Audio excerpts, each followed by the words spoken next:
English YouTube channel में आपનું હાર્દિક સ્વાગત છે। તો મિત્રો કરંટ અફેર સિરીઝમાં મિત્રો 16 નવેમ્બરના કેટલાક મિત્રો અતિ મહત્વના પ્રશ્નો આપણે અહીંયા જોઈશું। તો પ્રશ્ન પહેલો છે મિત્રો કે હાલમાં કયા મંત્રાલયે નવા પાણી એટલે કે પ્રદૂષણની રોકથામ અને નિયંત્રણ અધિનિયમ હેઠળ નવા નિયમોને જાહેર કર્યા છે? તો મિત્રો એમાં આન્સર આવશે જલ શક્તિ મંત્રાલય દ્વારા આ જે નિર્ણય કરવામાં આવ્યો છે, જે નવા નિયમોને આધીન જે નવા નિયમો જાહેર કરવામાં આવ્યો છે। તો હાલમાં ડોમિનિકાએ કયા દેશના મુખ્યમંત્રીને સર્વોચ્ચ રાષ્ટ્રીય પુરસ્કાર આપવાની ઘોષણા કરી છે? તો ભારતના મુખ્યમંત્રી આવશે આમાં। ત્યારબાદ આવશે કેન્દ્ર સરકાર દ્વારા કેન્દ્ર સરકારે કેટલાય વર્ષ બાદ ઇન્ટર-સ્ટેટ કાઉન્સિલ સ્ટેન્ડિંગ કમિટીને પુનર્નિર્માણ કર્યું છે? તો આવશે 2 વર્ષ।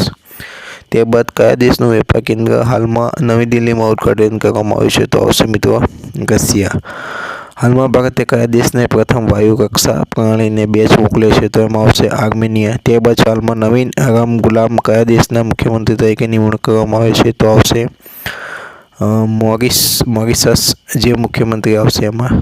ત્યારબાદ આપણે વાત કરીએ હાલમાં 43મો ભારત આંતરરાષ્ટ્રીય વેપાર મેળો કયા સ્થળે આયોજિત કરવામાં આવ્યો? તો રાઈટ આન્સર આવશે મિત્રો નવી દિલ્હી। હાલમાં આઈઆઈટી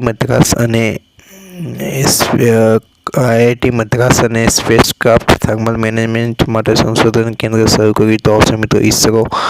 ભારતીય નૌસેના સિવિજિલ 24ના એડમિનિસ્ટ્રેશનનું આયોજન કેટલામાં થશે? તો મિત્રો આવશે 4થું। કહા કાયદા અને ન્યાય મંત્રી અર્જુન રામ મેઘવાલે મહામંદાર નામની પુસ્તકોનું વિમોચન કર્યું? તો આવશે નવી દિલ્હી। પ્રવાસી ભારતીય દિવસનું 18મું સંમેલન કયા સ્થળે આયોજિત થશે? તો આવશે મિત્રો ભુવનેશ્વર। ત્યારબાદ હાલમાં ભારતના સોલર ફોટોવોલ્ટેઇક ઉત્પાદનનો નિકાસ કેટલા બિલિયન ડોલર છે? તો આવશે $2 બિલિયન।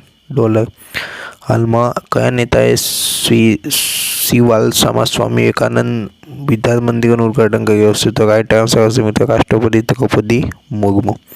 તો આ હતા મિત્રો કરંટ અફેરના અતિ મહત્વના પ્રશ્નો। ફરી નવી માહિતી સાથે આપણે વાત કરીશું।